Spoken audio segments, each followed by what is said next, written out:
Hello friends, welcome back to our channel Forensic Science Public Desk India. I am here with an interesting topic with little more clarity and knowledge, and that's about when can I be referred to as a forensic expert. So let's proceed, learn and be confident to answer the question commonly asked to us. So firstly, who is an expert? I am an expert in doing sketches. How? I am passionate about sketching and drawing since my childhood and I still practice it. I take very short time to do any kind of sketch within few minutes compared to the capability of any other common human.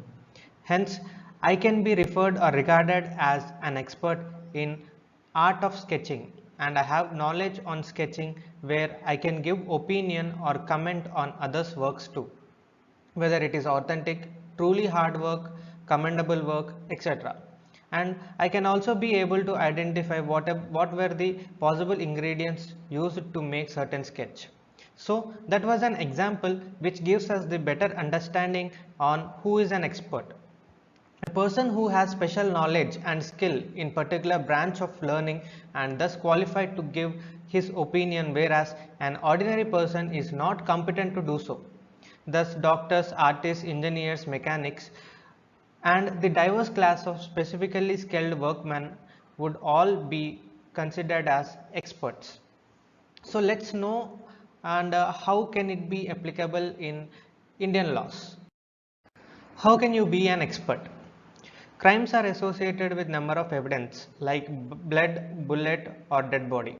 Identification or classifying any of this would be easy due to the definite science which is available as experience of individuals working with the field like serologists, ballistic experts or doctors. These particular aspects can be learned and it can be applicable under section 45 in Indian Evidence Act 1872, which says opinions of experts. When the court has to form an opinion upon a point of foreign law or of science or art. So what is foreign law or science or art? Which means court is represented by personals dealing with law and justice enforced for public welfare. In pursuit of justice, there are certain aspects which are also involved like science.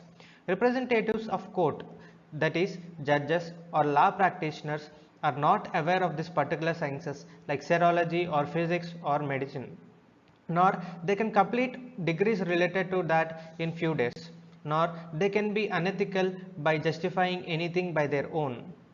They are knowledgeable personals, of course, in enacting law and justice for public welfare, but not to justify truth hidden within the scientific evidence like nature of injury on the dead body or striation marks which are present on the bullet. Examples: doctor as to ascertain the cause of death or time since death. Chemical examiner, identification of questioned substance by conducting chemical examination which is approved by scientific statutory bodies. Coming to ballistic experts, identification of alleged firearm by comparing testified bullet and questioned bullet. Let's assume that you are a complainant holding an evidence against an accused. Whom will you hand over the evidence to?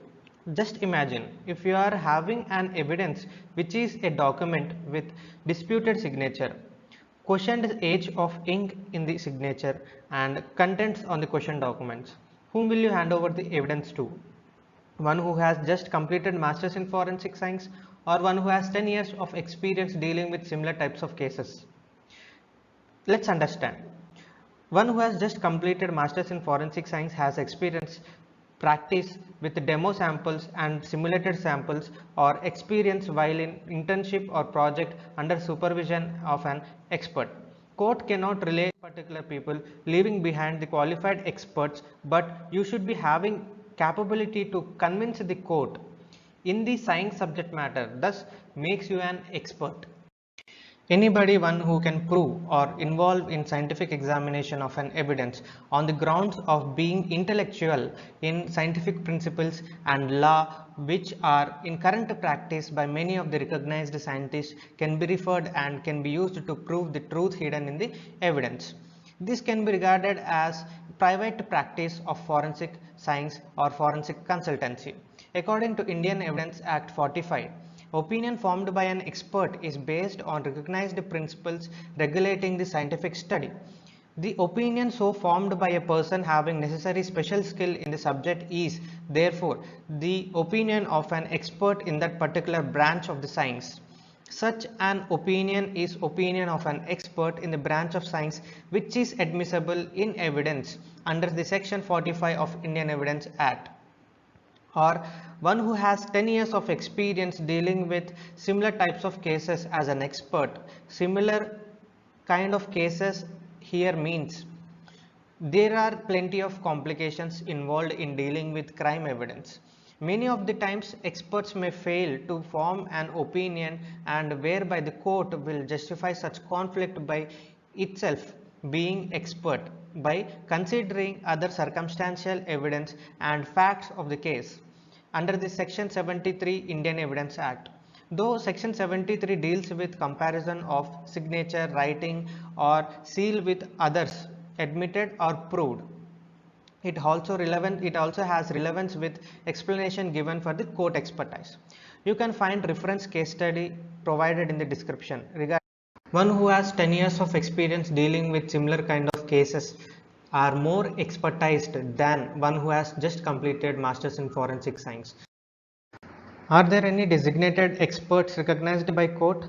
Yes. Forensic laboratory personnel under section 293 says reports of certain government scientific experts under subsection 4 applies to government scientific experts, namely first one, any chemical examiner or assistant chemical examiner to the government of forensic science laboratories or government chemical examiners laboratory. Second one, the Chief Inspector of Explosives. Current position can be referred as Joint Chief Controller of Explosives, Head of the Department of Petroleum and Explosive Safety Organization. Third one, we can say the Director of Fingerprint Bureau. Both it can be central level or state level. And fourth, we can say the Director, Hufkain Institute, situated in Bombay. It is a bacteriological research center dealing with plague research laboratory. It is now offering various basic and applied biochemical sciences services. Then fifth one, we are having the director, deputy director or assistant director of Central Forensic Science Laboratory or State Forensic Science Laboratory situated in many states and all over India. Then sixth one, the serologist to the government. Now currently we have head of the Institute of Serology, that is serologist and chemical examiner or assistant serologist. So these people are regarded as experts in the court officially, or they can also appoint assistants working with the case actually under the subsection 3 of CRPC 293. Thank you for watching the video. All forensic aspirants require worthy knowledge on the subject which they are dealing with to be an expert. I hope it was useful. So kindly like, share and subscribe to the channel to get more such kind of interesting videos. Thank you once again.